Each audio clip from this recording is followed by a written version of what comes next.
வணக்கம். புது புது அர்த்தங்கள் நிகழ்ச்சிக்கு வரவேற்கிறோம். இன்றைய நிகழ்ச்சியில் அதிமுக அம்மா கட்சியிலிருந்து திரு ஆவடிக்குமார், பத்திரிகையாளர் திரு ராதாகிருஷ்ணன் இருவரும் பங்கேற்கிறாங்க. வணக்கம். பால் உட்பட அனைத்து வகை உணவுப் பொருள்களையும் சோதனை செய்ய வேண்டும் அப்படின்னு முதலமைச்சர் எடப்பாடி பழனிசாமி உத்தரவு பிறப்பிச்சிருக்கிறார். 6 வருடமா ஆட்சி பொறுப்பில் இருக்கிறீங்க. திடீர்னு இந்த நடவடிக்கைக்கு என்ன காரணம்னு புரிஞ்சுக்கிறது? இல்லை, பொதுவாக ஆட்சியில் இருக்கிறோன்றது உண்மை. எதையுமே ஒரு புகார் வருகின்ற பொழுது அந்த புகார் ஆய்வுக்கு உட்படுத்தப்பட்டு அதில் உண்மைத்தன்மை தெரிகின்ற போது நடவடிக்கை எடுக்கிறாங்க.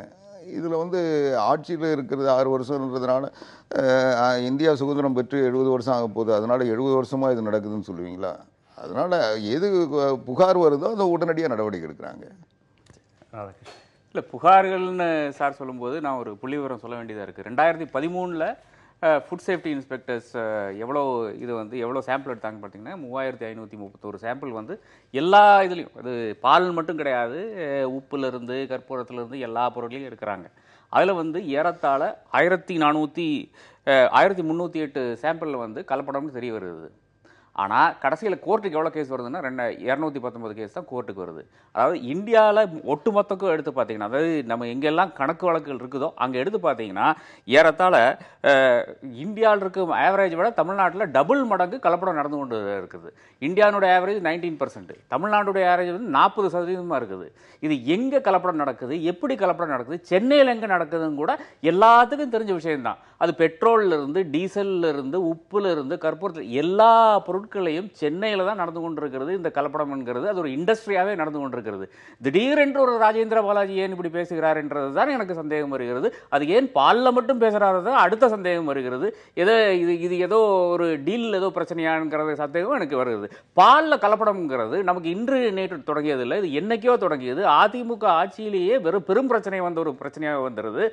டிரான்ஸ்போர்டேஷன்ல அவர் பொறுப்பேற்ற 6 மாதங்கள் ஆயிடுச்சு. நான் என்னுடைய துறையை ஆய்வு செஞ்சு பல்வேறு இடங்கள்ல ஆய்வுக்கெல்லாம் உட்படுத்தின பிறகு நான் சொல்றேன் அப்படின்னு சொல்றாரு. ஆமா, சொல்லட்டுமே. இது 6 மாசம் கழிச்சு தான் இவருக்கு தெரியுமா, இல்ல முன்னாடியே தெரியலையா? எல்லாத்துக்கும் தெரிஞ்ச விஷயம் தானுங்க. பால்ல என்ன கலப்படம்ங்கிறது தெரியும், பெராக்சைடு அதெல்லாம் போட்டிருக்காங்க. இதெல்லாம் நிச்சயமா இருக்குன்னு அவர் கூறாரு. ஆனால் இது கூறும் அதே பட்சத்தில் எல்லாத்தையும் நிறுத்தினாரா? எல்லா இந்த 20 நிறுவனம் ஏதோ சொல்றாங்க, நிறைய நிறுவனம் 70 நிறுவனங்கள் இருக்கு, அது 20 நிறுவனம் தான் இந்த மாதிரி கலப்படம் பண்ணுதுன்ட்டு. அந்த 20 நிறுவனத்தில் மூட வேண்டியது தானே? சந்தேகத்துக்கு உட்பட்ட அந்த இந்த இன்ஸ்டிடியூஷன்ஸ் எல்லாம் நீங்க மூடலாம்.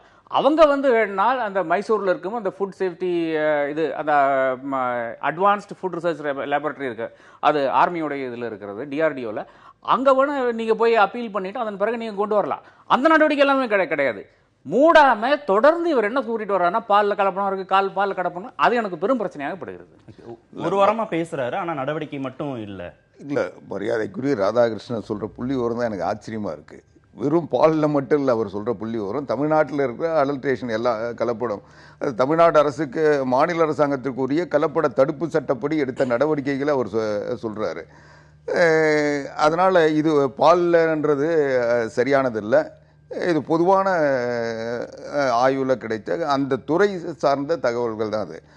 ரெண்டாவது, இந்த பாலை பொறுத்த வரைக்கும் அமைச்சர் ராஜேந்திர பாலாஜி மிக தெளிவாக சொல்லியிருக்காரு. 6 மாதங்கள் நான் பதவியேற்றிருக்கேன், இதில் 3 மாதங்கள் புரட்சித் தலைவி அம்மா அவர்களுடைய உடல்நல பாதிப்பு, அதனை தொடர்ந்து நடந்த அரசியல் பிரச்சனைகள் நான் போதிய கவனம் செலுத்த முடியல. அதுக்கு பிறகு இந்த 3 மாதமாக முழுமையாக ஆய்வு செய்து முழுமையான தகவல்களை திரட்டி, இன்னும் சொல்ல போனால் எந்த கடையிலேருந்து பர்ச்சேஸ் பண்ணுறாங்க, என்ன விலைக்கு பர்ச்சேஸ் பண்ணுறாங்கன்றது உட்பட அத்தனையும் நாங்கள் தெரிஞ்சுக்கிட்டதுக்கு பிறகு தான் இன்றைக்கு அது உரிய ஆய்வுக்கு அனுப்பியிருக்கோன்றாரு. ஆய்வுக்கு அனுப்பியிருக்கிறோம், எங்கெங்கே அனுப்பியிருக்கிறோம், யார் யார் மேலே அனுப்பியிருக்குன்றதை நான் தகவலை சொன்னால் அவங்க தற்காத்துக் கொள்வதற்குரிய முயற்சியில் ஈடுபடுவாங்க. அதை தவிர்ப்பதற்காக நாங்கள் அதை சொல்ல முடியல. ஆனால் ஆய்வுக்கு அனுப்பியிருக்கோம், நடவடிக்கை எடுக்கப்பட்டிருக்கிறன்னு தான் அவர் தொடர்ந்து சொல்லிட்டு வர்றாரு. ஆக இந்த நடவடிக்கை என்பது ஒரு பால் என்பது அத்தியாவசிய பொருட்கள் என்பதை விட குழந்தைகள் கூட பயன்படுத்துகிற ஒரு உணவுப் பொருள். இதை என்னன்னு கேட்டால் நம்ம வந்து பால் மட்டும்தான் வந்து குழந்தைகளுடைய வாழ்வாதாரமாகவும் இருந்துகிட்டு இருக்கு. இப்படிப்பட்ட சூழ்நிலையில் அதில் கலப்படம் என்பது அந்த அளவுக்கு தனியார் நிறுவனங்கள் வந்து அதிகாரம் செலுத்திடுவாங்களா? டெஸ்ட்ல லேப் டெஸ்ட் எல்லாம் போய் மாத்திடுவாங்களா? அரசை மீறி அவங்க செஞ்சிருவாங்களா? நேற்று செய்தியாளர்கிட்ட பேசுற போது நாங்க லேபுக்கெல்லாம் டெஸ்ட்டுக்கு கொடுக்க போறோம், ஆனா சில லேப்ல வந்து வாங்க மாட்டேங்கிறாங்கன்னு சொல்றாரு அமைச்சர். சொல்றாரு அது இப்ப லேப் டெஸ்ட் எல்லாம் மாத்திடுவாங்க, தனியார் நிறுவனங்கள் போய் சரி கட்டிடுவாங்கன்னு சொல்றதெல்லாம் நீங்க ஒரு நிறுவனத்துக்கு அனுப்பல, புனேல அனுப்பியிருக்காங்க, மரியாதைக்குரிய ராதாகிருஷ்ணன் அவர்கள் சொல்ற போல மைசூருக்கு அனுப்பியிருக்காங்க. இல்ல புனேல அனுப்பி இருக்கிறதா அமைச்சர் சொல்றாரு. ஆனா புனே அந்த லேப் டைரக்டர் வந்து உங்களுக்கு ஏங்க சந்தேகம்? நடவடிக்கை எடுக்கப்பட்டிருக்கிறது, ஆய்வுக்கு உட்படுத்தப்பட்டிருக்கிறது. சில தகவல்கள் சொல்லுகின்ற பொழுது அவர்கள் தடுப்பு முயற்சியில் ஈடுபடக்கூடாது என்பதற்காக சில தகவல்களை மறைத்திருக்கிறார். உரியான ஆதாரம் பெறப்பட்டு உரிய சான்றுகளோடு நடவடிக்கை எடுக்கப்படும். அப்படி நடவடிக்கை எடுத்தா கூட நீதிமன்றங்கள் வந்து ஒரு நிறுவனம் என்பது அமைச்சருடைய பேச்சுல நான் சொல்றேன், நான் முடிச்சிடுறேங்க. ஒரு நிறுவனம் நாங்க அனுப்பி இருக்கோம், ஜூன் மாதம் அந்த ரிசல்ட் எல்லாம் வரும் அப்படின்னு அவர் சொல்றாரு. ஆனா புனேல இருக்கக்கூடிய அந்த லேப் டைரக்டர் வந்து இன்னைக்கு சொல்லியிருக்கிறதா செய்தித்தாள்ல வந்து இருக்கிற செய்தி என்னன்னா, 2016ஆம் ஆண்டுக்கு பிறகு அந்த மாதிரி எந்த விதமான மில்க் சாம்பிளும் வரல, ஆய்வுக்கு வரல அப்படின்னு சொல்றாரு. இப்ப அமைச்சர் சொல்றதை எடுத்துக்கிறதா இல்ல இந்த ஆய்வக இயக்குனர் சொல்றதை எடுத்துக்கிறதா? நீங்க எதையும் எடுத்துக்க வேணாம். வரக்கூடிய நாட்களில் என்ன நடக்குதுன்றதை பார்த்து தெரிஞ்சுங்க. நான் என்ன சொல்ல வரேன்னா, இன்றைக்கு நீங்கள் அந்த நிறுவனங்கள், ஒரு சில நிறுவனங்கள் சாதாரண நிறுவனங்களாக இந்த மாநிலத்துக்குள்ளே அல்லது மாவட்டத்துக்குள்ளேயே செயல்படக்கூடிய நிறுவனங்களாக இருக்கும். ஒரு சில நிறுவனங்கள் வலிமை வாய்ந்த நிறுவனங்கள், மாநில அரசாங்கத்தையே எதிர்க்கக்கூடிய அல்லது பல மாநிலங்களில் ஊடுருவி இருக்கின்ற, பல மாநிலங்களில் ஆதிக்கம் செலுத்துகின்ற நிறுவனங்கள். அந்த நிறுவனத்தை வந்து சாதாரணமாக போய் கை வச்சிட முடியாது. இங்க இருக்கிற லேப் எல்லாம் மாநில அரசின் அதிகாரத்துக்கு உட்பட்டதானே இருக்கணும். இல்லைங்க, அந்த அதிகாரத்தை மீறினதா இருக்குமா? ஏங்க நீங்க தெளிவா சொல்லியிருக்காரு. மாநில அரசாங்கத்தின் இன்னும் சொன்ன போனா ஆவின் நிறுவனங்களை நாங்க ஆய்வுப்படுத்தி தான் இதை வந்து உறுதிப்படுத்திக்கிட்டு இருக்கோம். பல மாவட்டங்கள்ல ஆய்வு பண்ணி அதை உறுதிப்படுத்திருக்கோம். அதுக்கு பிறகு எங்களுக்கு ஆதாரம் கிடைச்சிருச்சு. ஆனா சட்டத்துக்கு ஆதாரம் கிடைக்கணுமா, அதுக்காக நாங்க வந்து நடவடிக்கை எடுத்துக்கிட்டு இருக்கோம். என்ன வித்தியாசம்? இல்ல இது அந்த ரூல்லே வந்து அந்த ஃபுட் அடல்ட்ரேஷன் ஆக்ட்ல இருக்கிற ரூல்லே வந்து அந்த பிரிமைசஸை சீல் பண்ண முடியும் என்ற ஒரு சரத்து இருக்கிறது. அதை ஏன் இவங்க கடைபிடிக்க மாட்டாங்கன்னு தெரியல. இதனாலதான் இது பேசுறதுனால அமைச்சருக்கு கிடைத்திருக்கக்கூடிய ஆதாரம் ஆமா சொல்றாரு, சட்டத்துக்குன்னு ஒரு ஆதாரம் வேணும், நாங்க அதுக்காக காத்திருக்கிறோங்கிறாரு. இல்ல அதுக்கும் என்ன வித்தியாசம் கிடையாது. நீங்க வந்து சீல் பண்றதுக்கு இந்த மாதிரி ஆதாரங்கள் எல்லாம் தேவையில்லை. உங்களுக்கு அந்த டெஸ்டிங்க்கு அப்புறம் நீங்க இந்த மாதிரி கலப்படம் நடந்தது என்று சென்னை கார்பரேஷனுடைய லேபரட்டரி இருக்கு, அதுல நீங்க நிரூபணமானாலே நீங்க வந்து அந்த இடத்தை வந்து சீல் வைத்து விடலாம். சென்னை கார்பரேஷன்ல வந்து 25 அதிகாரிகள் இருக்காங்க, ஃபுட் சேஃப்டி ஆபீசர்ஸ் இருக்காங்க. அவங்க ஏறத்தால் அவங்க என்ன பண்றாங்கன்னா இந்த ரெஸ்டாரண்ட் போதுமானது இல்ல, நம்பர்ஸ் வேணா கம்மின்னு வச்சுக்கலாம். ஆனால் இந்த மாதிரியான முக்கியமான ஒரு பிரச்சனை மாநகராட்சி அதிகாரிகள் கொடுக்கக்கூடிய அந்த டெஸ்டே போதுமானது. அதை அடிப்படை ஆதாரமா வச்சு சீல் பண்றது. அந்த ஃபுட் சேஃப்டி ஆக்ட் 1956ல வந்து நீங்க சீல் பண்ணிடலாம். அதன் பிறகுதான் நீங்க கோர்ட் வழக்குக்கு போறீங்க. அதன் பிறகு வந்து அவங்க வேணா போய் ஸ்டே வாங்கிக்கலாம், அதெல்லாம் அடுத்த பிரச்சனை. ஆனால் முதல் கட்டமாக சீல் பண்ண வேண்டிய வேலை வந்து ஃபுட் சேஃப்டி ஆபீஸினுடைய வேலை. அதை ஏன் செய்ய மாட்டீர்கள்? இது தொடர்ந்து பேசிக்கொண்டே இருக்கிறார் இந்த அமைச்சர். ஆனால் நடவடிக்கை என்ன நடந்திருக்கிறது? நீங்க வந்து சென்னை மாநகராட்சியினுடைய அதிகாரிகளிடம் சொன்னீங்களா? நீங்க மாதிரி இந்த பாலை டெஸ்ட் பண்ணீங்கன்னு சொன்னீங்களா? சொன்னதாக எனக்கு தகவலே கிடையாது. இது வந்து அங்க அனுப்பிச்சு வச்சிருக்கேன், இங்க அனுப்பிச்சு வச்சிருக்கேன். ஏன் அந்த மாதிரி ஒரு நிறுவனம் நீங்க இங்கேயே நடத்தலாமே? 2011 இருந்து நீங்க வந்து அதிகாரத்தில் இருக்கீங்க. தொடர்ந்து வந்து இந்த சாப்பாடுலயும் சரி, எந்த உணவுப் பொருள் எல்லாத்துலயும் கலப்படம் இருக்குன்னு தெரியாயிட்டு, அடுத்தது ஆவின்ல வந்து வரும் பிரச்சனை கூட, அதுல கூட ஒரு கேஸ் இப்ப நிலவையில் இருக்கு இல்ல. ஏதோ ஒருத்தர் வந்து லாரியில டிரான்ஸ்போர்ட் பண்ணும்போது அந்த என்டையர் ஃபிளீட்ல வந்து அங்க கலப்படம் நடத்துக்குதுன்ற ஒரு குற்றச்சாட்டு வந்தது. அப்ப கூட டெஸ்ட் பண்ணல. ஆனா ராஜேந்திர பாலாஜியோட ஒரு இது வந்து நான் நிச்சயமாக வரவேற்கிறேன். அதாவது இந்த மாதிரி ஒரு பிரச்சனை இருக்குன்றது வெளிப்படையாக கொண்டு வருகிறார். அந்த அளவுக்கு நான் வரவேற்கிறேன். ஆனா தொடர்ந்து பேசிக்கொண்டே இருக்கிறார், நடவடிக்கைகள் எடுக்க மாட்டேங்கிறார். இதுதான் எனக்கு பிரச்சனையா இருக்கிறது. அது ஏன் அப்படி நடந்து கொண்டிருக்குது? இதெல்லாம் பேரம் பேசுறதுக்காக பேசிக்கொண்டிருக்கிறாரா, இல்லை அவ்வளவு பயமா இருக்குதா? ஒரு ஹெரிட்டேஜ் நிறுவனம் அந்த மாதிரி நிறுவனங்கள்ல வந்து பிரச்சனை இருக்குதா? எந்த நிறுவனம் நீங்க வெளிப்படையா சொல்லுங்க. 20 நிறுவனம் சொல்றீங்க, அதுல எந்தெந்த நிறுவனங்கள் இருக்கு? ஆந்திராவை சேர்ந்த, ஆந்திராவில் இருக்கும் அரசியல்வாதிகளை சார்ந்த நிறுவனங்கள் இருக்கிறதா? அதுதான் உங்களுக்கு பயமா? இல்லை வேற ஏதாச்சும் நிறுவனங்கள் இருக்குங்களா, அது உங்களுக்கு பயம் அச்சுறுத்தல் வருகிறதா? அப்படி ஒரு அச்சுறுத்தல் வந்து விட்டால் நீங்க நிச்சயமா கூறிட்டு போலாம்ல. நீங்க என்ன ஆஃப்டர் ஆல் நீங்க வந்து ஒரு துறையினுடைய அமைச்சர், நீங்க வந்து ஒரு பால்வளத்துறைன்றது அந்த ஆர்டர் ஆஃப் பிரசிடென்ஸ்ல வந்து 19ஆம் இடத்துலயோ 20ஆம் இடத்துலயோ வருகிறது. உங்களுக்கு மேல போகத்தான் வாய்ப்பு இருக்குது, கீழே போக வாய்ப்பு இல்லை. இந்த மாதிரி ஒரு சூழ்நிலையில வந்து போல்டாக ஒரு ஸ்டாண்ட் எடுக்கிறதுக்கு ஏன் ராஜேந்திர பாலாஜி தயங்குகிறார்? ஏன் இந்த நிறுவனங்களை பூட்டவில்லை? இதுதான் கேள்வியே. அதாவது மரியாதைக்குரிய ராதாகிருஷ்ணன் அவர்கள் சொல்றதுலேயே பதில் இருக்கு. அவர் சொல்லக்கூடியது, இப்போ ஒரு உணவுப் பொருள் விற்பனையாகின்ற இடத்தில் அல்லது அந்த உணவுப் பொருள் மொத்தமாக வைத்திருக்கின்ற இடத்தில் கலப்படம் இருப்பதாக அந்த பொருட்கள் மீது புகார் வந்தால் அல்லது தகவல் தெரிந்தால் உணவு பாதுகாப்பு அதிகாரிகள் நடவடிக்கை எடுக்கலாம். இன்னும் சுகாதார அதிகாரிகள், உள்ளாட்சி அமைப்புகளையும் சுகாதார அதிகாரிகள் கூட நடவடிக்கை எடுக்கலாம். அது வந்து அதை வந்து அடிக்கலாம் அல்லது அதை வந்து விற்பனைக்கு போக விடாமல் தடுக்கலாம். ஆனால் ஒரு கம்பெனியை சீல் வைக்கணும்னா நிச்சயமா மத்திய அரசாங்கத்தினுடைய உணவுத்துறையினுடைய அனுமதி பெற்று நிறுவனங்கள், அந்த நிறுவனங்களை வந்து ஒரு உள்ளாட்சித்துறையை ஒரு நோட்டீஸா தர முடியும். நோட்டீஸ் வந்தால் கோர்ட்டுக்கு போயிடுவாங்க. நீங்க ஒரு சரியான ஆதாரம் இல்லாத இந்த நோட்டீஸை கொடுத்தீங்கன்னா அவங்கள நம்மளே காப்பாற்றி விடுறேன்னு அர்த்தம். ரெண்டு விஷயம் நீங்க சொன்னதுல இருந்து ரெண்டு கேள்வி வருது. ஒண்ணு, இந்த பொருள்லாம் ஆபத்தானதுன்னு நீங்க மக்களுக்கு எச்சரிக்கை பண்ற விதமா இந்த பொருள்களை நாங்க இங்க விற்கிறதுக்கு தடை செய்யறோம் அப்படின்னு நீங்க ஒண்ணு சொல்லணும். இன்னொன்னு, இந்த நிறுவனம் இந்த மாதிரி கலப்படமான பொருள்லாம் தயாரிக்குதுன்னு நீங்க மத்திய அரசுக்கு ஏதாவது ஒரு விதமான நோட்டிபிகேஷன் நீங்க கொடுத்திருந்திருக்கணும், கோரிக்கையை கொடுத்திருந்திருக்கணும். ரெண்டுமே நடந்திருக்கா? நிச்சயமா நேற்று நான் வந்து முதலமைச்சரை, இந்த உணவுத்துறை பாதுகாப்பு அதிகாரி எல்லாம் முதலமைச்சர் அழைத்து பேசுவதற்கு முன்னால் நான் அமைச்சர் ராஜேந்திர பாலாஜி அவர்களோடு நான் பேசிக் கொண்டிருந்தேன். அப்போது உங்கள் நிருபர் உள்பட எல்லா நிருபர்களும் வந்திருந்தாங்க. நாங்கள் போய் முதலமைச்சரை சந்திட்டு வந்து பேட்டி தரேன்னு சொல்லிட்டு போனார். அது வரைக்கும் நான் இருந்தேன். என்ன நடந்ததுன்னு எனக்கு ஓரளவு தெரியும். அதனால் நான் உறுதியாக சொல்கிறேன், நிச்சயமாக ஆதாரம் இருக்குது. அவர் தான் சொல்கிறாரு, எனக்கு 100% சந்தேகம் வந்திருக்கு. இன்னும் சொல்ல போனால் நீங்கள் சொல்கிறதெல்லாம் இப்போ மரியாதைக்குரிய ராதாகிருஷ்ணன் அவர்கள் கூட சொன்னார். இன்னைக்கு மொத்த தமிழ்நாட்டில் பயன்படுத்துகின்ற பாலில் 60% பால் என்பது சாதாரணமாக உற்பத்தியாளர்கள் விநியோகத்திற்கு கொண்டு வருவது. அதில் எந்த கலப்படம் இல்லை. அதில் அதிகபட்ச கலப்படம் தண்ணி கலப்படம். அது ஒன்றும் பெரிய ஆபத்து இல்லை. அது கலப்படம் தான், ஆனாலும் ஆபத்து இல்லாத கலப்படம். ஆனால் 40% இன்றைக்கு விற்கப்படுகின்ற இந்த பிராண்டட் பால், இந்த அதுக்கு கலப்படத்துக்கு அவங்க வந்து உள்நோக்கம் இல்ல. இந்த விற்பனையை இங்க தடை செய்யலாமா? அதுதாங்க, தற்காலிகமாக தடை செய்ய அதிகாரம் மாநில அரசுக்கு இல்லையா? நிச்சயமா எந்தெந்த ரசாயனங்கள்லாம் கலக்குறாங்கன்னு தெரியும், அது எங்கெங்கெல்லாம் விற்பனை செய்யறாங்கன்னு தெரியும். அதை வந்து உறுதிப்படுத்தி முடிச்சிடுறேன். அவங்க வந்து கலப்படம் செய்யறதுக்கு, கலப்படம் செய்யணுன்றது அவங்களுடைய நோக்கமா இல்லாம கூட இருக்கலாம். ஆனால் அதை பதப்படுத்துகின்ற பொழுது அவர்கள் வந்து இப்போது சாதாரணமாக நீங்கள் ஆவின் பாலை பார்த்தீங்கன்னா எவ்வளோ வருதோ அவ்வளோதான் கிடைக்கும். நீங்கள் ஒரு 1 hour லேட்டாக போனால் ஆவின் பால் இல்லைன்னு சொல்லிடுவாங்க. ஆனால் தனியார் பாலை பார்த்தீங்கன்னா 10 நாள் கழிச்சு போனால் கூட அந்த பேக்கெட்டு கெடாமல் அப்படியே வச்சுருக்காங்க, கெட்டுறாங்க. இன்னும் சொல்ல போனால் பல இடங்களில் ஆவின் பால் வந்து கெட்டு போச்சுன்ற கம்ப்ளைண்ட் வரும். அதை இவங்க தாமதப்படுத்தியோ அல்லது சரியான பக்குவப்படுத்தாமலோ வச்சுருந்தாங்களா கெட்டுறோம். ஆனால் தனியார் பாலில் அந்த கம்ப்ளைண்ட்டே வர்றதில்லை. அப்போ அதை வந்து பதப்படுத்துவதற்கு அவர்கள் பயன்படுத்துகின்ற அந்த ரசாயனங்கள் தான் உயிர்கொல்லி நோயாக உருவாக்குகின்ற சக்தியாக மாறுகிறது என்பதுதான் அமைச்சருடைய குற்றச்சாட்டு. அவங்க வந்து கலப்படம் பண்ணுறது வந்து வேற நோக்கன்றது இல்லை. அந்த அவங்க அவங்க வியாபார நோக்கத்தோடு நீங்க சொல்ற மாதிரிலாம் அமைச்சர் தெளிவா குற்றச்சாட்டு வச்சிருக்கிறாரு. 40 ரூபா ஆகுது பால் வாங்கி எல்லாம் விற்பனை செஞ்சா 15 ரூபாயில இந்த மாதிரி செயற்கை முறையில தயாரிக்க குற்றச்சாட்டு வைக்கிறாரு. நீங்க ரொம்ப மைல்டர் டோன்ல எல்லாம் சொல்றீங்க. மைல்டா இல்ல, தெரியாம பண்ணிட்டாங்க. எல்லாமே அவர் பல குற்றச்சாட்டுகள் அதுவும் ஒண்ணு. அதாவது ஒரு சில நிறுவனங்கள் பால் வந்து பாலினுடைய அந்த திக்னஸை விட அதிகமான திக்கான பால் வருது, அதுக்கு கிழங்கு மாவு அதில் கலக்கிறாங்கன்றாரு. அது இது எல்லாமே ஒவ்வொரு நிறுவனம் ஒரு வகையான முறைகளை பயன்படுத்துகிறது.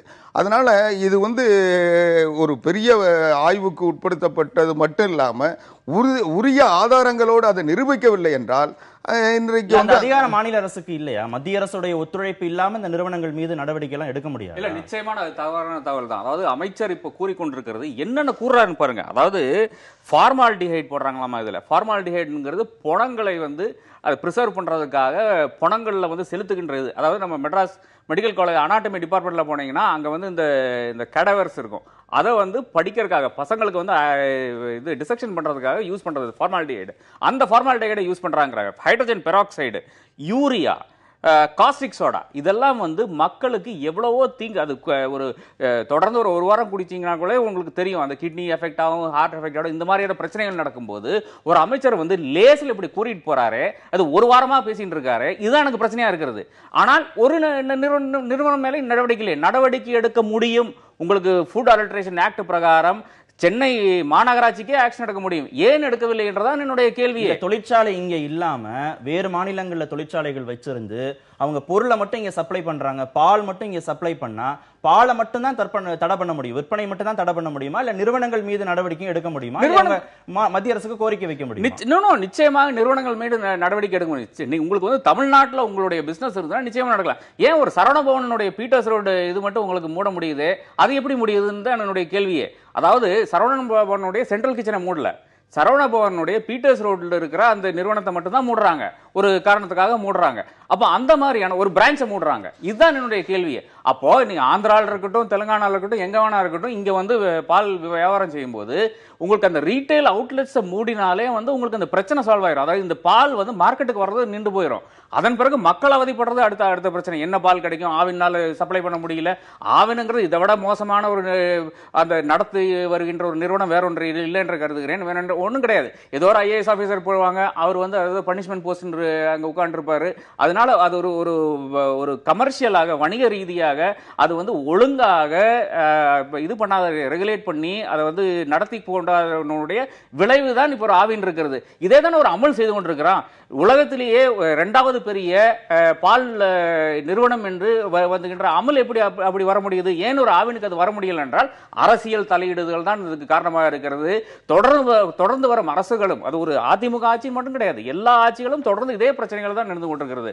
அமைச்சர் இப்படி பேசிக் கொண்டிருக்கக்கூடாது. சர்டிபிகேட்டும் வாங்கி தானே தொழில் பண்ணுவாங்க. ஒரு தனியார் நிறுவனம் மத்திய அரசோட அனுமதி, தரச்சான்று, எல்லா சர்டிபிகேட்டும் வாங்கி தானே தொழில் பண்ணுவாங்க.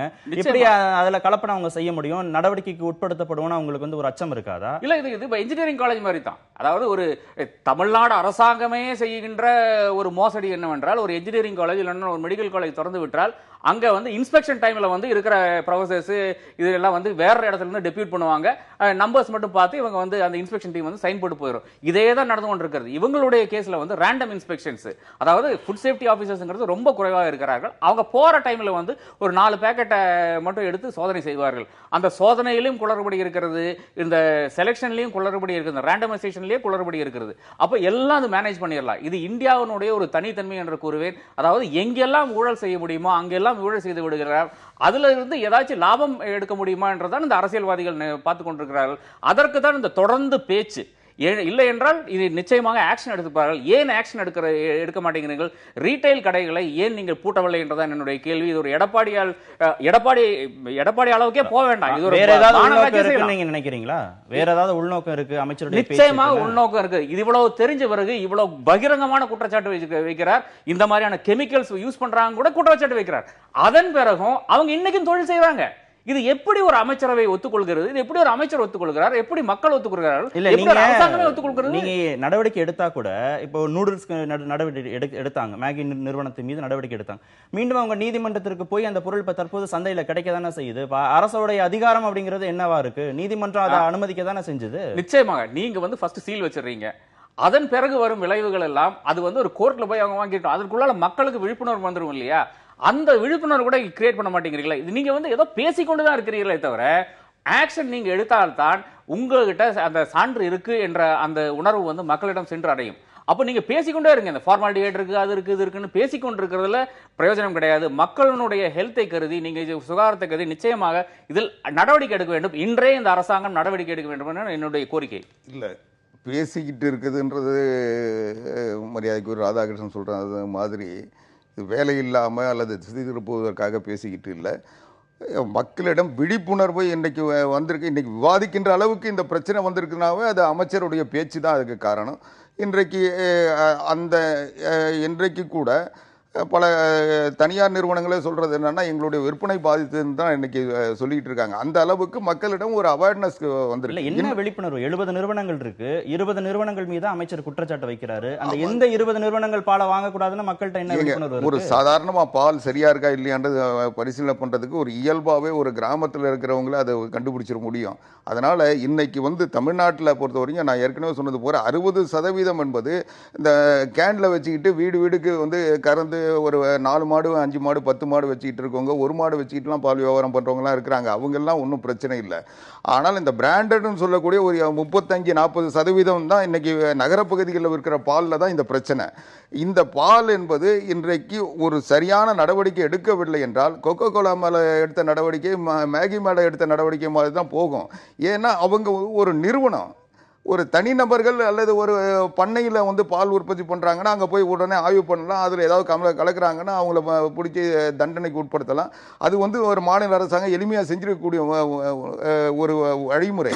ஆனால் ஒரு பிராண்டட் நிறுவனம், ஒரு இன்னும் சொல்ல போனால் வலிமையான நிறுவனம், பல ஆயிரம் கோடிகளை முதலீடு செய்து தொழில் செய்துகின்ற ஒருத்தரை எதிர்க்கிறதுன்றது அந்த கவலையெல்லாம் எதுக்குன்னு கேட்கிறேன். இப்ப ராதாகிருஷ்ணன் சொன்னார் இல்லையா, நீங்க நிறுவனம் நீதிமன்றத்திற்கு போகுது, நீங்க கவலைன்றது இந்த நடவடிக்கை மக்களை பாதிக்கிறது, இன்றைக்கு மனித உயிர்களை பாதிக்கிறது. இந்த நடவடிக்கை சரியான நடவடிக்கையாக இல்லாமல் போய்விட்டால் அவர்கள் நீதிமன்றங்களை நாடி அவர்கள் இந்த நடவடிக்கை எடுத்த முறையை குறை சொல்லி அவங்க நிரபராதி மாறிடுவாங்க. இன்னைக்கு அதனால ஆதாரங்கள், இப்போ இந்த ஆதாரங்கள் விழிப்புணர்ச்சி வருகின்ற பொழுது அந்த ஆதாரங்கள் அடிப்படையில் தானே வச்சிருக்க முடியும். அமைச்சர் குற்றச்சாட்டு வைக்கிறார்ல, இப்போ அது எப்படி ஆதாரம் இல்லாம அந்த ஆதாரங்களை காமிக்கலாமே. நீங்க இந்த பிரச்சனையை ஒரு வாரமா அமைச்சர் பேசிட்டு வராரு.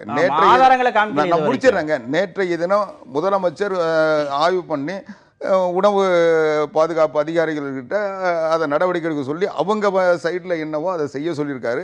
இவன் அமைச்சர் அவர் என்ன செஞ்சிருக்காருன்றது அவர் விளக்கம் சொன்னதுக்கு பிறகு முதலமைச்சர் அதை ஆய்வு கொடுப்படி அதிகாரிகள்லாம் வச்சு பேசி ஒரு முடிவுக்கு வந்திருக்காங்க. அடுத்து படிப்படியாக எடுக்கிறதுனுடைய நோக்கம் ஒரு சரியான நடவடிக்கையாக இருக்கணும். இது வேற ஏதோ காரணம், இப்போ மரியாதைக்குரிய ராதாகிருஷ்ணன் அவர்கள் சொன்னது போல இவங்க வேற ஏதோ காரணத்துக்காக சொல்றாங்கன்றதெல்லாம் வந்துடக்கூடாது. அப்படியெல்லாம் இருந்து அதை பயன்படுத்திட்டு அவங்க அரசியல் பாதுகாப்பு தேடிடக்கூடாது. அதனால ஒரு உறுதியான நடவடிக்கை, இறுதியான நடவடிக்கையாக எடுக்கின்ற பொழுது அது நிச்சயம் நல்ல நடவடிக்கையாக இருக்கும். இன்னும் நேற்றைய தினம் அமைச்சர் சொல்லியிருக்காரு, ஆவினை கூட அதில் உட்படுத்தணும்னு சொல்லியிருக்காரு. அதனால எங்களுக்கு எந்தவித மடியில் கனம் இல்லை, அதனால வடியில் பயம் இல்லைன்னு அவர் தெளிவாக சொல்லியிருக்காரு. அந்த அரசாங்கம் மக்கள் நலனுக்கான அரசாங்கம், மக்களுக்காக எந்த பாதிப்பு இருந்தாலும் அது இப்போ இந்த விழிப்புணர்ச்சி என்பது ஒரு சரியான பால் நமக்கு கிடைப்பதற்கு ஒரு வழிவகுக்கும். இன்னும் சொல்ல போனால் மத்திய அரசாங்கத்தினுடைய ஆய்வு விழிப்புணர்வுங்கிறது என்னது, ஆவினை மட்டும் வாங்கணுங்கிறது விழிப்புணர்வா? ஏன்னா நீங்க சொல்றீங்க ஆவினையும் நீங்களே சொல்றீங்க ஆவின் சப்ளை பண்ணலன்னு இன்னைக்கு எல்லாரும் சொல்றாங்க. ஆவின் எங்களுக்கு கொடுத்தா நாங்க ஏன் வேலையை வாங்குறேன்? அமைச்சர் சொல்றாருல ஆவடிக்குமார், ஆவினையும் நாங்க டெஸ்டுக்கு அனுப்பி இருக்கோம், அப்ப நாங்க ஆவினையும் வாங்க கூடாதான்னு கேக்குறேன். ஆவின் வாங்கணும் இல்ல, மற்றவர்கள்லாம் சொல்றாங்கல்ல, இப்ப நீங்களே சொன்னீங்களா ஆவினை வாங்கணுறதுக்காக வாண்டு, அதனால அந்த சந்தேகம் வரக்கூடாது. நாங்களும் சரியா இருக்கிறோன்றதை நிரூபிக்கிற நிலையில தான் நாங்க இருக்கிறோம். ஆவின் என்பது ஒரு நிறுவனம், அது கூட்டுறவு நிறுவனமாக அரசு சார்ந்த நிறுவனமாக இருந்தாலும் அதையே நாங்கள் ஆய்வு செய்தோம். நீதிமன்றத்தில் நாங்கள் சரியான நடவடிக்கை தான் எடுத்திருக்கோன்றதை நிரூபிக்கணும். எந்த ஒரு சின்ன லூப் ஹோலும் பயன்படுத்தி அவங்க வந்துடக்கூடாது, தப்பிச்சிடக்கூடாது. விரைவில் நடக்குமா? நிச்சயமா விரைவில் நடக்கும். அவர் ஜூன் மாசம் சொல்றது அது ஒரு மாசம் இருக்கு, ஜூன் மாசம். அதுதாங்க அது சொல்றதே கூட அவர் சொல்றதே கூட அது என்ன நடக்குதுன்னு வெளியே தெரியக்கூடாதுன்றதுக்காக சொல்றது. ஆனா நடக்க வேண்டிய வேலைகள்லாம் நடந்துகிட்டு இருக்கு. நிச்சயமாக இவ்வளவு ரகசியமா பண்றீங்க, அவ்வளவு வீரியமா ரகசியம் இல்லைங்க. எதிரிகள் பலமானவர்கள் அவர்கள் தப்பித்து விடக்கூடாது. இது என்ன வேற ஏதாவது கொஞ்சம் அரசை விட எதிரிகள் பலமானவர்கள்னு சொல்றதே முதல்ல அது உங்களுக்கே வீக் இல்லையா? அரசை விட எப்படி எதிரிகள் பலமா இருக்க முடியும்? இது மற்ற தொழிலை விட கலப்பட தொழிலில் ஈடுபடுறவங்க எவ்வளவு வலிமையானவங்கன்றது உலகத்துக்கே தெரியும். அதனால நீங்க அதாவது நம்முடைய சட்டம் என்பது நமக்கு நல்லது செய்யறதுக்கு அந்த சட்டம் தான் பயன்படுது, நம்மளோட கெடுக்கிறதுக்கு அதே சட்டத்தை பயன்படுத்துற அளவுக்கு வலிமையானவங்க. சட்டம் ரெண்டு சைடையும் தான். அத்தியாவசியமான உணவாக இன்னைக்கு மாறி போயிருக்கு பெரும்பாலான மக்களுக்கு. ஏதாவது முடிஞ்சா சீக்கிரமா ஏதாவது நடவடிக்கை இன்னைக்கு பால்ல நல்ல எல்லாத்துலயும் கலப்படம் இருக்கிறது. அதை ரீட்டைல் நிறுவனங்களை சீல் பண்ணுங்க, அதுக்கு பிறகு நம்ம பேசலாம். அதெல்லாம் ஆதாரங்களை கலெக்ட் பண்ணிட்டு பண்ணுவாங்க. நிச்சயமா ஆதாரம் கிடைச்ச உடனே ஆதாரம் ஃபார்மாலிட்டி இருக்குங்கிறாரு, இது இருக்குங்கிறாரு. இதன் பிறகும் ஒரு அரசாங்கம் நடவடிக்கை எடுக்கலன்னா இது பேரம் பேசுறதுதான் என்றது என்னுடைய வாதம். எடுக்கலைன்னா கூப்பிட்டு பேசுவோம், ஆவடிக்குமார கூப்பிட்டு கேட்போம். இல்ல ஆவடிக்குமார் நடவடிக்கை எடுக்கலைன்னா நம்ம பேசதானே போறோம். உங்களுடைய வேகம் எனக்கு புரியுது. ஆனால் நீங்க அந்த வேகம் அவங்களுக்கு அந்த கம்பெனிகளை காப்பாத்துறதுக்கு தான் பயன்படுமே தவிர ஒரு சரியான நடவடிக்கை பயன்படாது. ஏன்னா அவசரப்பட்டு இவங்க ஒரு நோட்டீஸ் கொடுத்துட்டாங்கன்னா அரசாங்கம் தலையிட முடியாதுன்னு சொல்லி ஒரே ஸ்டேஜ்ல நிறுத்திடுவாங்க. அதுவரை மக்களுடைய ஹெல்த் வாங்குறது எடுக்கலைன்னா கூப்பிட்டு திரும்ப இதையும் கேட்போம் அவங்க கிட்ட. இடைவேளைக்கு பிறகு பேசும். சொத்து குவிப்பு வழக்கில் தொடர்பு இருக்கும் ஜெயலலிதா சசிகலா சொத்துக்கள் பறிமுதல் செய்யப்பட வேண்டும் அப்படின்னு தமிழக அரசு உத்தரவு பிறப்பிச்சிருக்கிறது. முதற்கட்ட நடவடிக்கைகளையும் தொடங்கி இருக்கிறாங்க. 6 மாவட்ட ஆட்சியர்களுக்கு உத்தரவு பிறப்பிக்கப்பட்டிருக்கிறது. ஊழல் தடுப்பு மற்றும் கண்காணிப்பு இயக்ககம் அந்த கடிதம் எழுதின அடிப்படையில் இந்த நடவடிக்கை தொடங்கப்பட்டிருக்கிறது. 68 நிறுவனங்களை சேர்ந்த சொத்துக்களை பறிமுதல் செய்யணும். எப்படி பார்க்கலாம் அந்த செய்தி? அது நிச்சயமாக வரவேற்கக்கூடிய நடவடிக்கை தான். அதாவது இது பெரிய பப்ளிசிட்டி கொடுத்து பண்ண முடியாத ஒரு நடவடிக்கையாக இருக்கிறது, வேற ஒன்றும் கிடையாது. ஜெயலலிதானால தான் இந்த அரசாங்கமே நீடிக்கிறது என்ற ஒரு நிலை இருக்கிறது. அப்போ ஆனால் அதே நேரத்தில் சுப்ரீம் கோர்ட் ஒரு ஆர்டரும் பாஸ் பண்ணியிருக்கு. அதாவது ஜூலை 991 ஏப்ரல் 1996 வரையான அந்த காலகட்டம் மட்டும்தான் நாம் பார்க்குறோம். அதில் 53 கோடியே 60 லட்சம் இதுதான் டிஸ்ப்ரப்போர்ஷனேட் அசெட்ஸ் என்று கூறுகின்ற அது சொத்துக்கு, அதாவது வருமானத்துக்கு மீதான என்ன சொத்து சேர்த்துருக்காங்களோ அதனுடைய கணக்கு இவ்வளோதான். அப்போ அதையெல்லாம் கண்டு வச்சிருக்காங்க. 68 அந்த இடங்களை கண்டு வச்சிருக்கிறார்கள். அது மிக மிக சரியான நடவடிக்கை தான். இதுக்கு இது ஒரு பப்ளிசிட்டி வந்ததுனால இப்போ பிரச்சனை வந்துருமோ என்றதான் எனக்கு ஒரு பெரும் வருத்தமாக இருக்கிறது. ஆனால் நிச்சயமாக இது மக்களுக்கும் தெரியக்கூடிய ஒரு செய்தி, தெரிய வேண்டிய ஒரு செய்தியாக நான் கருதுகிறேன். ஆனால் இப்போ அடுத்த பிரச்சனை இந்த பப்ளிசிட்டினால இது நின்று போயிருமோ என்ற ஒரு அச்சமும் எனக்கு இருக்கிறது. அதே நேரத்தில் இந்த கலெக்டர்ஸும் சரி, காஞ்சிபுரம்னாலும் சரி, திருவள்ளூர்னாலும் சரி, பாக்கி இருக்கிற இடங்கள்னாலும் சரி, இது ஒத்துழைத்து மிக விரைவில் இந்த பணிகளை முடிக்க வேண்டும். வேற ஒன்றும் கிடையாது. இதில் அரசாங்கத்துக்கு சொந்தமான, அரசாங்கத்துக்கு வர வேண்டிய சொத்துக்களாக இருக்கிறது. அது எல்லாம் வந்த பிறகுதான் இதுக்கு ஒரு முடிவு வரும் என்று நான் கருதுகிறேன். இதை பொறுத்த வரைக்கும் சட்டம் என்ன நிலையோ அந்த சட்டப்படி தமிழ்நாடு அரசாங்கம் நடவடிக்கை எடுக்கும். இன்றைக்கு அதில் இன்னும் எங்களுக்கு சட்டத்தை நாங்கள் என்றைக்கும் மதிக்கக்கூடியவங்க தான். எந்த தண்டனையாக இருந்தாலும் சட்டப்படி வருகின்ற தண்டனையை சட்ட ரீதியாக தான் நாங்கள் எதிர்ப்போமே ஒழிய மற்றபடி எந்த இதுவும் இதில் நாங்கள். ஒரு பக்கம் சொத்துக்கள் பறிமுதல் அதுக்கான நடவடிக்கை தொடங்கி இருக்கிறது. இன்னொரு பக்கத்தில் ஜெயலலிதாவுடைய படம் அரசு விளம்பரங்களில் வருகிறது. அவருடைய படம் சட்டமன்றத்தில் வைப்பதற்கான நடவடிக்கைகள் தொடங்கப்பட்டிருக்கிறது. இதை பொது வாழ்க்கையில் இருக்கிற ஒருத்தருக்கான கௌரவம் அப்படின்னு பார்க்கிறதா, இல்லை இந்த நடவடிக்கையோடு சம்பந்தப்பட்டு தவிர்க்கணும் அப்படின்னு புரிஞ்சுக்கலாமா?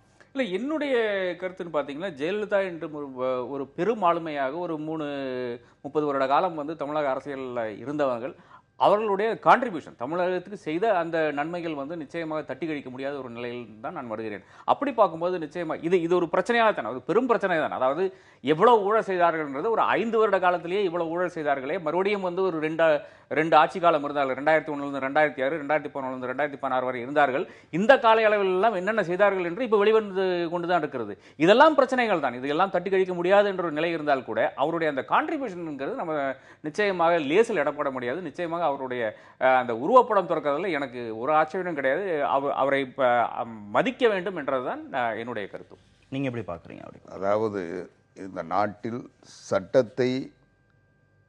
சட்டப்படி வாழ வேண்டும் அல்லது நீதிமன்றத்தை நம்பி இன்றைக்கு புரட்சித் தலைவி அம்மா அவர்கள் இந்த ஒரு பாதிப்பை பெற்றிருக்கிறார் என்பதுதான் என்னுடைய கருத்து. ஏன்னா இந்த வழக்கை பல நேரங்களில் திரும்ப பெறுகின்ற வாய்ப்பு இருந்தபோது மற்றவர்கள் சொன்னபோது கூட நான் நீதிமன்றங்களில் நிரபராதி என்ற நிலையை ஏற்படுத்துவேன் என்பதற்காக முயற்சி செய்தார்.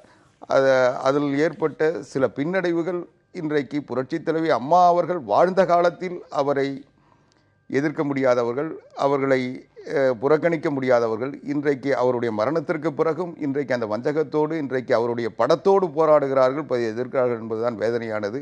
இன்றைக்கு இது முழுக்க அரசியல் காரணங்களுக்காக ஏற்படுத்தப்பட்ட தீர்ப்பு. அந்த தீர்ப்பின் அடிப்படையில் இன்றைக்கு சட்ட ரீதியான நடவடிக்கைகளை நாங்கள் ஏற்றுக்கொள்கிறோம். ஆனால் இதை வைத்துக்கொண்டு அதற்கு பிறகு பல முறை மக்களை சந்தித்து மக்களிடம் வாக்குகளை பெற்று, இன்னும் சொல்ல போனால் தமிழ்நாட்டில் யாரும் பெற முடியாத மக்கள் ஆதரவை பெற்றவர் புரட்சித் தலைவி அம்மா அவர்கள். எனவே அவரை மதிப்பிடுவதற்கு அவரே விரும்பி ஏற்றுக்கொண்ட ஒரு வழக்கை காரணமாக்குவது சரியான பார்வையாக தெரியவில்லை. இடைவெளிக்கு பிறகு மத்திய அரசின் வெற்றி கதைகளை மாநில அரசு தயாரிப்பதா அப்படின்னு திமுக செயல் தலைவர் ஸ்டாலின் கண்டனம் தெரிவிச்சிருக்கிறாரு. மத்திய அரசுடைய திட்டங்கள், தமிழகத்தில் செயல்படுத்தக்கூடிய மத்திய அரசுடைய திட்டங்கள் தொடர்பாகலாம் தகவல்லாம் சேகரித்து மாவட்ட ஆட்சியர் ஒப்புதலோடு தனக்கு அனுப்பணும்னு செய்தித்துறை இயக்குனர் உத்தரவு பிறப்பிச்சிருக்கிறார். இந்த உத்தரவு வந்து அத்துமீறிய செயல் மட்டுமல்ல, அதிகாரமற்ற செயல். மாநில அரசு திட்டங்களை வந்து மக்கள்கிட்ட கொண்டு போய் சேர்ப்பதற்கு தான் மாநில அரசுடைய செய்தித்துறை இருக்கு. இப்போ மத்திய அரசு திட்டங்கள் அதெல்லாம் வந்து கொண்டு போய் சேர்ப்பதற்காக அந்த துறை இருக்கிறது அப்படின்னு ஒரு கேள்வி கேட்டிருக்கிறார். அந்த அடிப்படையில் தான் அந்த குற்றச்சாட்டை வச்சிருக்கிறார். மத்திய அரசின் வெற்றி கதைகளை மாநில அரசு தயாரிப்பதான்னு எப்படி பார்க்கிறது? இல்லை, அந்த கான்டெக்ட்னால தான். அதாவது மத்திய அரசினுடைய அழுத்தம் அவ்வளோ அதிகம் தமிழ்நாடு அரசாங்கம் மீது இருக்கிறது. அதனால் வரும் பிரச்சனைகள் தான் இதெல்லாம். இப்போ நான் ஒரு பொது புரிதலுக்காக சொல்ல வேண்டியது, அதாவது என்ன ஒரு மத்திய அரசினுடைய திட்டமானாலும் அது எப்படி செயல்படுத்தப்படுகிறது மாநில அரசுன்னா அது மாநில அரசினுடைய ஒப்புதல் முதலாக வேணும். ரெண்டாவதாக அந்த மாவட்ட ஆணையருடைய நிச்சயமாக ஒத்துழைப்பு வேணும். அவர்களுடைய இதில் தான், அந்த கலெக்டர்னுடைய மேற்பார்வையில் தான் என்ன ஸ்கீம் ஆனாலும் நடைபெற்று கொண்டிருக்கிறது. அப்போ அதனுடைய ஒரு கம்பைலேஷன் என்று பார்க்கும்போது நிச்சயமாக அது ஒரு பெரும் பிரச்சனையாக கிடையாது. ஆனால் இந்த கான்டெக்ட்ல வரும்போது தான், அதான் நீங்களே வந்து அதெல்லாம் வந்து கம்பைல் பண்ணி எங்களுக்கு அனுப்பி வைங்கன்னு சொல்லும்போது அங்கே தான் பிரச்சனை வருது. வேற ஒன்றும் கிடையாது. இதுக்காக தனி ஒரு அமைப்பே இருக்குது. ஸ்டாலின் அதை குறிப்பிடுகிறார். பிஐபி என்ற தனி ஒரு அமைப்பு இருக்கிறது. அவங்களுடைய ஒன்றும் பெரிய செட்டப் கிடையாது. தமிழ்நாட்டிலானாலும் ஒரு சின்ன செட்டப், ஒரு 10 அதிகாரிகள் இருப்பாங்கன்னு நான் கருதுகிறேன். தமிழ்நாட்டினுடைய இந்த டிஐபிஆர்னு பார்த்தீங்கன்னா எவ்வளவோ அதிகாரிகள் இருக்கிறார். எல்லா மாவட்டத்திலையும் ஒரு பிஆர்ஓ நிச்சயமாக இருக்கிறார். அப்போ அவரை வச்சு சேகரிக்கின்ற பணி மிக எளிதாகிவிடும். இதுதான் இதில் தலையாய பிரச்சனை. ஆனால் மத்திய அரசினுடைய தலையீடுகள், இப்போ வந்து ஒரு பசு வந்து டிரான்ஸ்போர்ட்டுக்காக அந்த தடை சட்டம் எல்லாம் வந்து விட்டது. இதை பற்றி கூட ஒரு மாநில அரசாங்கம் பேசாமல் இருக்கிறது. ஒரு பினராயி விஜயன் பேசுறாரு, கேரளாவுடைய முதல்வர், ஒரு சித்தாராமையா பேசுகிறார், கர்நாடகாவுடைய முதல்வர், எங்களுக்கு இது பாதகம் இல்லை என்று ஒரு மமதா பானர்ஜி பேசுகிறார்களே, அவங்களுக்கெல்லாம் அவருடைய மக்களை அடிப்படையாக பாதிக்கின்ற பிரச்சனைகள். இது நம்ம பாலை பற்றி பேசினோம் கொஞ்சம் முன்னாடி. இப்போ வந்து இது பிரச்சனை இதுதான். அதாவது ஒரு பசு என்கிறது ஏறத்தாழ ஒரு 7 வருட காலம் 8 வருட காலம் வந்து அது வந்து பால் கறக்கும். அதன் பிறகு வந்து அதை வந்து அந்த விவசாயி விற்று விடுகிறான். விற்ற பிறகு அந்த காசை வைத்துக் கொண்டு தான் அடுத்த பசுவை வாங்க போகிறான். இது இந்த ஒரு இதில் தான் அந்த என்டையர் எக்கானமியை அடுத்ததாக ஆவின் நிற்க போகுது. அந்த அளவுக்கான பிரச்சனைகள் இந்த பீஃப் டிரான்ஸ்போர்ட், அதாவது கவு டிரான்ஸ்போர்ட் பிரச்சனைகள் வரப்போகுது. இதை பற்றி கூட ஒரு வார்த்தை கூறாத இந்த மாநில அரசு, அதாவது ஏறத்தாழ தமிழகத்தில் வருகின்ற 30% ஆளுகளை பாதிக்கின்ற ஒரு பிரச்சனையாக இருக்கின்ற இந்த மிக பெரும் பிரச்சனையிலே பேசாத ஒரு மாநில அரசு வந்து இந்த மாதிரியான பிரச்சனைகள்ல நிச்சயமாக என்ன மத்திய அரசு கேட்டாலும் செய்யக்கூடிய இடத்துல தான் மாநில அரசு இருக்கிறது. அதனாலதான் அடிக்கடி இந்த எடப்பாடி பழனிசாமி போய் சந்திச்சு கொண்டிருக்கிறார் பிரதமரை.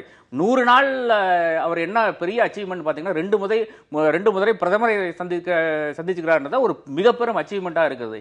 இதுதான் தமிழ்நாட்டினுடைய ஒரு அவல நிலை என்று நான் கருதுகிறேன். அந்த அளவுக்கு பலவீனமா இருக்கா தமிழக அரசு? இல்லை, இன்றைக்கு இந்த பிரச்சனையை எழுப்புகின்ற ஸ்டாலின் தான் பலவீனமாக இருக்கார். நீங்கள் தமிழ்நாட்டு அரசியலை பொறுத்த வரைக்கும் இருதுருவ அரசியல் தான் தொடர்ந்து இருந்துகிட்டு இருந்தது.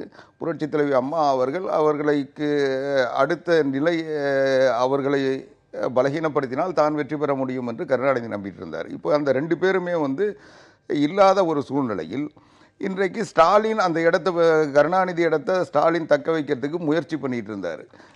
அம்மா இல்லைன்னா அடுத்து திமுகன்னு வந்தால் அது கருணாநிதிக்கு போகாமல் ஸ்டாலினுக்கு போகுன்ற ஒரு எதிர்பார்ப்பில் அவர் அரசியல் நடத்திக்கிட்டு இருந்தார். அவங்க கட்சியை கைப்பற்றி கையில் வச்சுக்கிட்டு இருந்தார். இந்த சூழ்நிலையில் இன்றைக்கு புரட்சித் தலைவி அம்மா அவர்களுடைய மரணத்திற்கு பிறகு பல முதலமைச்சர்கள் உருவாக்கி விட்டார்கள். இன்னைக்கு வந்து ஓ பன்னீர்செல்வம் இல்லைன்னா எடப்பாடி பழனிசாமி முதலமைச்சராக வர முடியுது. அடுத்து இல்லைன்னா இந்த பட்டியலில் வர சொல்ல கூட ரஜினிகாந்த் முதலமைச்சராக பரிசீலனை பண்ணுறதுக்கு தயாராகிட்டாங்களே தவிர தமிழ்நாட்டில் ஸ்டாலினை பற்றி யாரும் பேசலை. ஸ்டாலினுக்குன்னு இருந்த இடம் இன்னைக்கு வந்து பலரால் பறிக்கப்பட்டு விட்ட சூழ்நிலையில் இவர் தன்னை வெளிப்படுத்திக் கொள்வதும் தான் இயங்குகின்ற தலைவர் என்ற ஒரு தோற்றத்தை அல்லது தனக்கு தான் போட்டியாளர் என்ற ஒரு எண்ணத்தையும் உருவாக்குவதற்கான முயற்சி நான் முடிச்சிடறேன் முயற்சி செய்து கொண்டிருக்கிறார். அவருக்கு இல்லாத உரிமை, நீங்க சொல்றது சரி. அந்த கிரெடிட் இன்னைக்கு வந்து ரஜினிகாந்துக்கு போனாலும் போகுமே தவிர இவருக்கு போகாது என்ற நிலை இன்னைக்கு தமிழ்நாட்டு அரசியல் வந்துட்டதுக்கு பிறகு இவர் தன்னை இதே இன்றைக்கு ஸ்டாலின் என்ன சொல்றாரு, மத்திய அரசாங்கத்தினுடைய காவடி தூக்குகிறார்ன்றாரு. முதலமைச்சர் 3 முறை போய் பார்த்ததை காவடி தூக்கு. இதே போன மாதம் அவருடைய அறிக்கை எடுத்து பாருங்க. மத்திய அரசாங்கத்தோடு ஏன் பேச பயப்படுகிறார்கள், ஏன் போக மறுக்கிறார்கள், அமைச்சர்கள் அவர்கள் துறை சார்ந்து ஏன் போகவில்லை? சரி, மாட்டு இறைச்சி விவகாரத்தில் தமிழக அரசு நிலைப்பாடு என்ன? மாட்டு இறைச்சியினுடைய நிர்வாகத்தில் வந்து மரியாதைக்குரிய ராதாகிருஷ்ணன் கூட பேசினாரு. எனக்கு புதுசாக எந்த சட்டமும் போட்டதா தெரியல, உத்தரவு தான் போட்டிருக்காங்க. உத்தரவு வேற சட்டம் வேற. இன்றைக்கு அந்த உத்தரவை மாநில அரசாங்கத்தினுடைய இந்த இன்னும் சொல்ல போனால் அந்த கால்நடைகள் இந்த இறைச்சி கூடம் உட்பட எல்லாத்தையும் பராமரிக்கிறது, சட்டம் இயற்றுவது, கண்காணிப்பது எல்லாமே மாநில அரசாங்கத்தினுடைய அதிகாரத்துக்கு விஜயன், மம்தா பானர்ஜி, சித்தராமையா இவங்கலாம் எந்த விஷயமே புரியாம ஏன் அதோட ஸ்டாலினையும் சேர்த்துங்க. அதாவது அவங்க ஏற்கனவே ஒரு அணி சேர்ந்துட்டாங்க. அவங்க வந்து பாரதிய ஜனதா கட்சிக்கு எதிரான இந்தியா முழுக்க ஒரு அணி சேர்ந்தவர்கள். எதிர்த்து பேசுறவங்க அணி சேர்ந்தாங்கன்னா பேசாதவங்களும் அணி சேர்ந்தாங்க அர்த்தம் இல்ல. நாங்க அந்த வாதம் உங்களுக்கு பொருந்தாதா? அப்போ பிஜேபி அகைன்ஸ்ட் 2 குரூப் இருக்கு. நாங்க எந்த காலத்திலும் புரட்சி தலைவி அம்மா பேசல, பிஜேபி நான் சொல்லி முடிச்சிடுறேங்க. புரட்சி தலைவி அம்மா அவர்கள் காலத்துல எங்களுடைய நிலைப்பாடு அன்னைக்கும் என்ன சொன்னீங்க? பிஜேபியோட பி டீம் சொன்னீங்க. பிஜேபியோட இவங்க தான் வந்து நெருக்கமா இருக்கிறாங்க, இவங்க கூட்டணியில் இருக்கிறாங்க, அமைச்சரவை சேர்ந்துட போறாங்க, இவங்க தேர்தலுக்கு பிறகு அதுல உடன்பாடு வச்சுக்க போறாங்களா சொன்னீங்க. இன்றைக்கு எங்களை பலகீனப்படுத்த முடியாதவர்கள், எங்களை எதிர்க்க முடியாதவர்கள், எங்களை குறை சொல்ல முடியாதவர்கள் பாரதிய ஜனதா கட்சியை வச்சு எங்களை பலகீனப்படுத்தவும் குறை சொல்ல முயற்சிக்கிறார்கள். எங்களை பொறுத்த வரைக்கும் பினராயி விஜயன் சட்டமன்றத்துல நாங்க வந்து சட்டம் இயற்ற போறோம், மத்திய அரசு உத்தரவுக்கு எதிராகன்னு சொல்றாரு. மேற்கு வங்கத்துல நாங்க வழக்கு போட போறோம்லாம் சொல்றாங்க. நான் முடிச்சிடுறேங்க. அந்த மாதிரி மாநில அரசுகள் வெவ்வேறு நடவடிக்கைகள் எடுக்கறாங்க. என்ன நடவடிக்கை எடுக்க போறீங்க?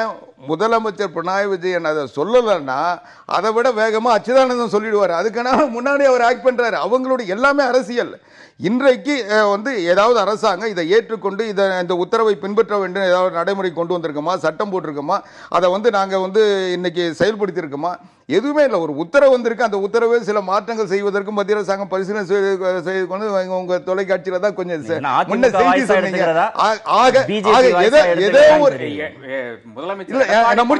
நான் முடிச்சிடறேன். இதுல எந்த இடத்துலயும் ஸ்டாலின் சொல்றது போல ஆட்டை இது மாடுகளை சொன்னதுக்கு தான் பதில் கேட்டேன். ராதாகிருஷ்ணன் சேர்த்ததுக்கு நோக்கம் என்னன்னு புரியுது.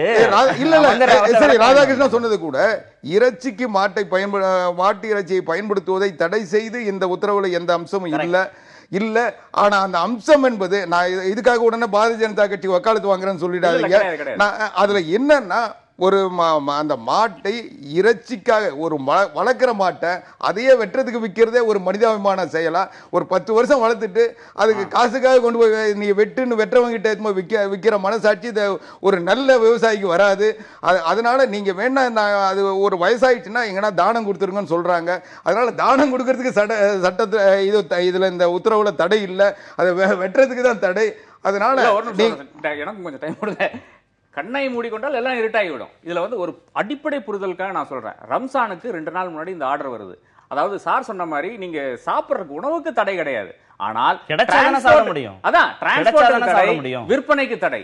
இங்கதான் அடுத்த பிரச்சனை வருது. அதாவது ஏறத்தாழ ஒரு 10 மில்லியன் கேட்டில் வந்து, அதாவது ஒவ்வொரு வருடமும் வந்து அதாவது இந்த கறவை வற்றி விட்டு அதன் பிறகு இது வந்து ட்ரேட் பண்றாங்க. இது நான் இருந்து நிறைய பார்த்துருக்கேன். நான் பொள்ளாச்சியில் வளர்ந்தவன், எனக்கு நல்லா தெரியும். அங்கே ஒரு இருக்கிறதுலே பெரிய மாட்டு சந்தை அங்கே தான் இருக்கு. இதெல்லாம் இங்கே தான் அடுத்த பிரச்சனை வருது. 10 மில்லியன் கேட்டில் வந்து அடுத்து பராமரிக்க போறீங்க. ஒரு 10 மில்லியன் கேட்டிலுக்கான பராமரிப்புக்கு 60 ரூபா ஒரு நாளைக்கு வந்து அதனுடைய செலவுகள்னு வச்சா கூட 22,000 கோடி ஒவ்வொரு வருடமும் தேவை.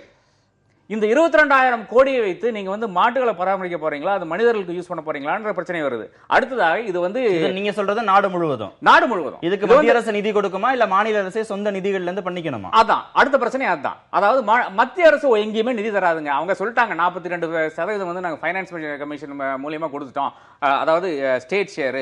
இனி நீங்க தான் எல்லாத்தையுமே அதில் பார்த்துக்கொள்ளணும்னு வந்து விட்டது. அப்போ இது வந்து 10 மில்லியன் கேட்டிலோட ஆட் ஆகிட்டே இருக்கும் ஒவ்வொரு வருடம். இது ஒரு பிரச்சனை. ரெண்டாவது பிரச்சனை, நீங்க வந்து சாதாரண விவசாயி இருக்கான அவனை பாதிக்கிறீங்க. அதாவது ஒரு விவசாயி வந்து ஒரு சின்ன ஒரு நிலம் வச்சிருப்பான், ஒரு 2 ஆடு வச்சிருப்பான், ஒரு 1-2 மாடு வச்சிருப்பான். இதை வைத்து தான் அது கம்ப்ளீட்டாக அவனுடைய அந்த மாத செலவே ஓடிக்கொண்டிருக்கும். அந்த மாட்டை வந்து விற்க முடியாதுன்னு இப்ப சொல்றீங்க. அந்த மாட்டை விட்டு அதன் பிறகு அந்த கம்ப்ளீட் எக்கானமியா டேமேஜ் பண்றாங்க. அதாவது ஒரு 7 வருஷம் இல்லைன்னா 8 வருஷம் வந்த மாடுகளை வந்து விட்டு அதன் பிறகுதான் அடுத்த மாடை வாங்க போகிறான். இங்கேயும் பாதிப்பு வருது. இது இங்க பாதிப்பு வந்து அடுத்த பாதிப்பு எங்க வருது தெரியுமா? உங்க ஆவின்ல அடுத்த பாதிப்பு வருது. ஏன்னா இவங்களுக்கு வந்து பால் கொடுக்கறதுக்கு, பால் கொண்டு விற்கிறதுக்கு கிடையாது. அதனால கம்ப்ளீட் இக்கானமியே இலவச கறவை மாடு வேற அவங்க கொடுக்குறாங்க. இல்ல ஒரு நிமிஷம், கம்ப்ளீட் இக்கானமியே பாதிக்கக்கூடிய விஷயம் இது. 1-2 இடம் கிடையாது. ஆவினை பாதிக்கக்கூடிய விஷயம், சிறு குறு விவசாயிகளை பாதிக்கக்கூடிய விஷயம். அதே மாதிரி இவ்வளவு பெரிய ஒரு காஸ்ட் இந்த நாட்டுக்கு வரப்போகுது. இதெல்லாம் தெரியாம ஒரு எடப்பாடி பழனிசாமி வந்து பேசாம இருக்கிறாரு. இதுதான் மிகப்பெரிய திருத்தமாக இருக்கிறது எனக்கு. இல்ல, முதலமைச்சர் மிக தெளிவா சொல்லியிருக்காரு. அந்த சட்ட திருத்தம் அல்லது அறிக்கை முழுமையாக என்ன நோக்கத்திற்காக போடப்பட்டிருக்கிறது என்பதை பற்றி இல்லை. அந்த சட்டத்தில் என்ன வாசகம் இருக்குது, அது எந்த அளவுக்கு மாநில அரசாங்கத்தை கட்டுப்படுத்தும் என்றதெல்லாம் பார்த்துட்டு நான் கருத்து சொல்றேன், நடவடிக்கை எடுக்கணும்னு சொல்லியிருக்காரு. ரெண்டாவது, அவர் சொன்னார் இது அப்படியே மாடு உற்பத்தி அழிச்சிரும், விவசாயத்தை பாதிச்சிடும். நான் அதையே திருப்பி சொல்றேன். இன்றைக்கு ஒரு திடகாத்திரமான ஒரு மாட்டை அல்லது பசுவை கொண்டு போய் வெட்டுக்கு பயன்படுத்தினாங்களா, அது அதனுடைய வளர்ச்சியை பாதிக்காதா? இன்றைக்கு அவங்களுக்கு வறுமை என்ற காரணத்தினால ஒரு 10 ஆண்டுகள் பலன் தர வேண்டிய ஒரு மாட்டை 2 ஆண்டுகள்ல கொண்டு போய் வித்தீங்கன்னா அவங்க என்ன பண்ணுவாங்க, தோல் அழகா இருக்குன்றதுக்காக அதை பயன்படுத்துவாங்க. எடப்பாடி என்ன பேசுவாரு, இல்ல பேசவே போறாராங்கிறதெல்லாம் இறைச்சி சுவையா இருக்குன்றதுக்காக 2 வயசு மாட்டை, அதாவது ஆவடிக்குமார் பேசுறாரு நிலைப்பாடு தெரியும். வியாபார நோக்கத்தோடு அதை வெட்டுவதற்குரிய அதை தடுப்பதற்குரிய முயற்சி தான் ஒரு ரெகுலேஷன் தான், அதுவே தவிர இது சட்டம் இல்ல. இந்த மாநில அரசாங்கம் ஒரே ஒரு கேள்வி, மத்திய அரசு உத்தரவை நீங்க வரவேற்கிறீங்க அவ்வளவுதானே? மத்திய அரசாங்கத்தினுடைய உத்தரவை வரவேற்கவில்லை. மத்திய அரசாங்க உத்தரவு மத்திய அரசாங்கத்திற்கு உட்பட்ட சட்டங்களின் விளைவாக அது பிராணிகள் நல வாரியத்தினுடைய பரிந்துரையின்படி அது அவங்க தாக்கீது அனுப்பியிருக்காங்க. இந்த அறிக்கை வேலைகள் இது சட்டம் இல்ல, இது மாநில அரசாங்கத்தின் அதிகாரத்துக்கு உட்பட்ட நடவடிக்கைகள். அதை நாங்கள் சரியா எடுப்போம். எங்களுக்கு பாரதிய ஜனதா கட்சியினுடைய கொள்கையை பத்தி கவலை இல்லை. எங்களுடைய அரசாங்கம் மக்களுக்கான அரசாங்கம், மக்களுக்கு எது தேவையோ எதிரான அரசாங்கம் டேனரியில் இருந்து டைரியில் இருந்து எல்லாத்தையும் பாதிக்க போகிறது. கோடிக்கணக்கான வேலைகள் தமிழ்நாட்டில் நாளையில இருந்து இல்லாமல் ஆக போகிறது. இதற்கு தான் எடப்பாடி பழனிசாமி இந்த அரசாங்கம் சொல்ல வேண்டும். அடுத்த அமர்வுகள் இன்னும் விரிவாக பேசலாம். நீங்க என்ன சொல்ல வந்தீங்கிறது எல்லாருக்கும் புரிஞ்சிருக்கும். இன்றைய நிகழ்ச்சியில் பங்கேற்ற இருவருக்கும் மிக்க நன்றி. மீண்டும் சந்திப்போம். நன்றி, வணக்கம்.